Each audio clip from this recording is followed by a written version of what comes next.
বিসমিল্লাহির রহমানির রহিম।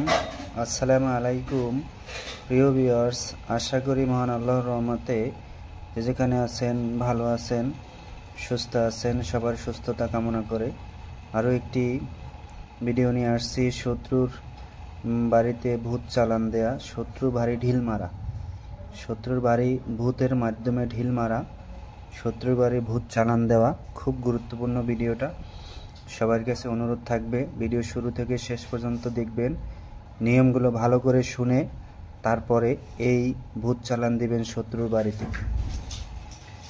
ভূতের মাধ্যমে ঢিল মারা নিয়মটা না শুনে করলে আপনি কখনো ফল পাবেন না, তখন মন্ত্র দেওয়াটাই বেকার হবে। ভিডিও শেষে মন্ত্র পেয়ে যাবেন ইনশাআল্লাহ। নিয়মটা ভালো করে শুনেন, তারপর অবশ্যই আপনারা কাজে খাটাবেন। আর সবার কাছে অনুরোধ থাকবে, ভালো লাগলে চ্যানেলটি সাবস্ক্রাইব করবেন, লাইক কমেন্ট করবেন, অবশ্যই সাবস্ক্রাইব করে দিবেন আপনাদের আত্মীয় স্বজন দিয়ে, চ্যানেলটি যেন আগে বাড়তে পারে। নিয়মটা হলো, আপনি মনে করেন শত্রুর বাড়িতে ঢিল বা ভূত চালান দিবেন, তাহলে একটি নূতন ইট বাটা অথবা পাজা থেকে সংগ্রহ করবেন। সেই ইটে এই যে মন্ত্রটা ভিডিও শেষে দেব, সেই মন্ত্রটা আপনি লিখবেন। লেখার পরে লিখবেন কিভাবে, পূর্ব দিকে মুখ করে বসে প্রথমে আপনি গোসল করবেন, তারপরে যদি গুরু মন্ত্র থাকে গুরু মন্ত্র জপ করবেন, না থাকলে মহাদেবের ছবি সামনে রেখে তার ওম নমঃ শিবায় 2 মালা জপ করবেন। অথবা আপনি মুসলিম হয়ে থাকলে দুরূদ শরীফ 41 বার পাঠ করে আপনি বসবেন আসনে। ধূপকাঠি এবং ঘিয়ের প্রদীপ জ্বালিয়ে ইটটা সামনে রেখে লিখে মন্ত্রটা, ইটের উপরে মন্ত্রটা ভালো করে লিখে, তারপরে এই মন্ত্রটা 21 বার ওই ইটে 21 বার পরে 21টা ফু দিবেন। তারপরে শত্রুর গৃহে মানে বাড়ি অথবা গৃহ বলেন, বাসা বলেন, বাড়ি বলেন, সেই গৃহের সামনে, রাস্তায় হোক, গৃহের সামনে রেখে দিবেন। বাড়ির ভিতরে রেখে আপনি একটু দূরে আগাইয়া শত্রুর বাড়ির দিকে মুখ করে এই মন্ত্র 41 বার পরে 41টি ফু দিবেন।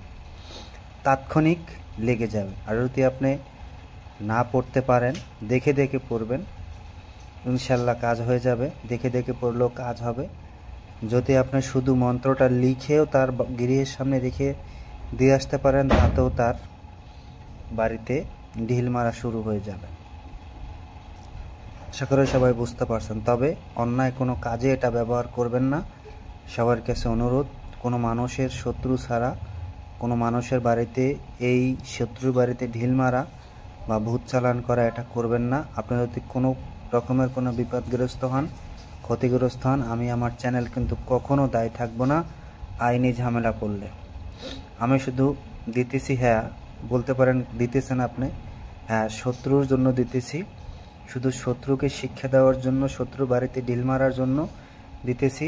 যতক্ষণে আপনি এই ইট না সরাবেন, ইটটা তার গৃহ থেকে বা গৃহের সামনে থেকে, ততক্ষণ পর্যন্ত ওই বাড়িতে ঢিল মারতে থাকবে, অগানো মারতেই থাকবে।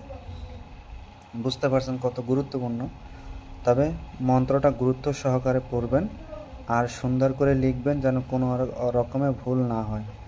যে কোনো কলম দিয়ে আপনি লিখতে পারেন, অথবা আপনি লোহা দিয়েও লিখে দিতে পারেন। ইটে লিখবেন, লোহা দিয়ে লিখলেই হবে।